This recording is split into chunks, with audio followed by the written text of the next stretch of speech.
ओम श्री सिद्धभैरव नमः. बघा, सुखदेव परिस्थितीला काय सांगतात. राजा कुठल्याही प्रकारे मुक्ती मिळवायची असेल तर भोगाचा त्याग करावा लागतो. काय आज जिकडं तिकडं काय झालेलं आहे, भोग. या भोगामुळं सगळे कलह तयार झाले. देवापाशी गेला तरी भोग, मला हे दे, मला ते दे. आणि तुकाराम महाराजांनी काय सांगितले, तुका म्हणे काही न मागवा आणिक, तुझ्या पायी सुख सर्वाई. मग सगळ्यात भक्ती कोणती? निष्काम भक्ती. आणि आज काय केली, सगळी भोगवादाची भक्ती. आणि भोगवादाच्या भक्तीमध्ये सुखही मिळत नाही, देवही मिळत नाही. भोग बाधक आहे, ज्ञानाला तो बाधक आहे. राजा भोगापेक्षा त्यागच आत्मपती श्रेष्ठ आहे. इंद्रियाचं सुख जर सर्व प्राण्यांना सारखेच आहे. ही सुख जे आहे ना इंद्रियाचं, ते सगळ्या प्राण्यांना सारखंच आहे. 56 मन कापूस असलेल्या गादीवर निंद्याचे जे सुख श्रीमंताला मिळते, गुडघ्या एवढ्या गादीवर जे श्रीमंताला सुख मिळतं, ते सुख गाढवाला कुठं मिळतं? उखरडेवर मिळतं. ते सुख डुकर काय खातं? विष्ठा खातं, त्याला त्याचं सुख मिळतं. म्हणून बुद्धिपूर्वक भोग सोडला पाहिजे. म्हणजे भोगात क्षणिक सुख आहे, त्यागात सुख अनंत आहे. भोगात शांतता नाही, त्यागात शांतता आहे. आज कोणीच त्याग करायला तयार नाही. साधूही नाही, वारकरी नाही, संत नाही, कीर्तन, फक्त भोग झालेला आहे. आणि ही भक्ती देवाला मान्य नाही. राजा, आजपर्यंत तू अनेक भोग भोगलेस, आता तुझे एक इंद्रिय भक्तिरसाला दान कर. इंद्रियरूपी भक्ती भगवंताला अर्पण कर. राजन, त्याचे मरण जवळ आहे, त्याने संसार विसरायला प्रयत्न केला पाहिजे. हा संसार तर आपण शेवटपर्यंत वा के करीत बसतो, संसार सोडायला आपण तयार नाही.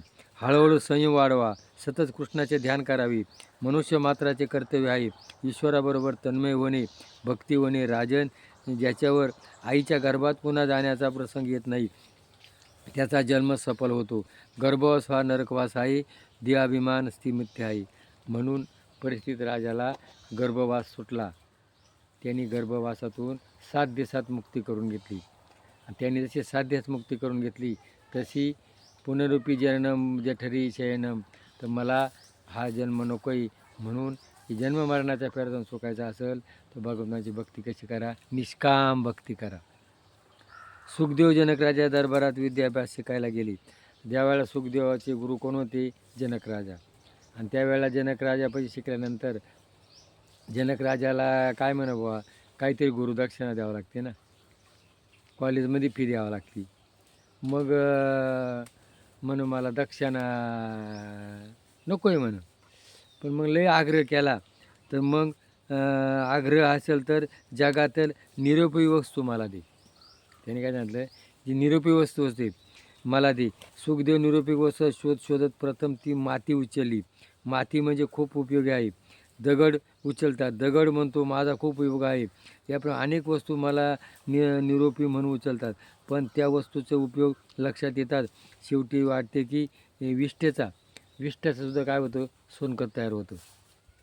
काय तो निरोपी आहे. तेव्हा विष्ठा म्हणते, मी अन्नरूपात मनुष्याच्या पोटात गेले व माझी विष्ठा तयार झाली. निरोपी कशी? माझ्या करताना विचार करता करता सुखदेवाच्या लक्षात आले की देह अभिमान. काय? मी. आणि म्हणून हा देह अभिमान जर सोडला, मी कोणाचा आहे? देवाचा. तुकाराम महाराजांना काय म्हटले? तूप मागितले तूप पावशर. काय? पावशर तूप म्हणजे काय? देह अभिमान. आणि आज ह्या कलियुगामध्ये अहंकार, अभिमान जास्त झालेला आहे. प्रत्येक माणसापाशी अभिमान आहे. हा अभिमान हा शरीराला आणि देवाला आवडत नाही. ज्या वेळेला पांडवांचा यज्ञ होता, त्यावेळेला सुख पोपटाच्या रूपामध्ये ती सीता इच्छित होता, उष्टपत्रावळीची स्वर्गात घंटावत होता. आणि मग तो का दोघांचं, कृष्णाचं आणि अर्जुनाचं भाषण चालू होतं, त्या धर्माचं आणि कृष्णाचं. त्यावेळेला त्यांनी सांगितलं, मी येऊ का? म्हणून दोघं नको, एकटाची. म्हणजे मीपणा. म्हणून देवाला मीपणा आवडत नाही. मी कोणाचा आहे? मी देवाचा आहे. मी देवाचा आहे आणि देव माझा आहे.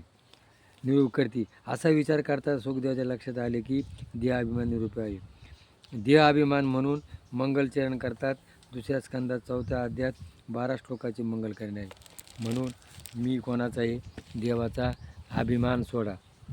त्या अभिमानानं हे जग सगळे नडले. म्हणून रावणापाशी काय होते? भक्ती होती, पण त्याच्यापाशी काय होता? अभिमान होता. बलीपाशी काय होता? अभिमान होता. म्हणून देवाला अभिमान आवडत नाही. म्हणून अभिमान सोडा, देवाची निष्काम भक्ती करा. जर तुम्हाला निष्काम भक्ती करायची असेल, जन्म मरणाच्या फेऱ्यातून सुटायचं असेल तर निष्काम भक्ती करा. आणि जर केलं तर भगवंताला आनंद होईल. हे पटलं असं तर क्लिक करा. जय भैरवनाथ.